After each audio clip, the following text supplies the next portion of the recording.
Ümumi struktur üzrə necə IT helpdesk üzərindən başlayır tələbə və inkişaf eləyir, DevOps-a qədər qalxa bilir. Data istiqamətinin də bir roadmap var əslində. Burada istiqamət necə başlayır? Как minimum SQL development istiqamətindən başlamalıyıq.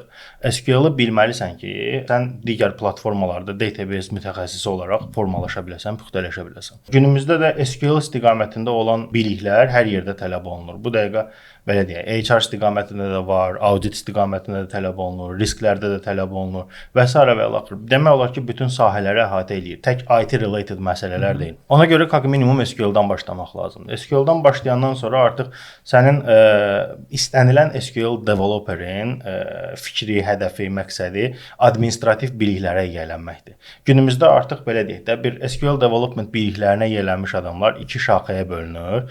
Bir yönəlirlər data engineering istiqamətinə, hansı ki, konkret bu dediyim prosesləri qururlar, flowları qururlar, məlumat axınının idarə olunması ilə bağlı işlər görürlər.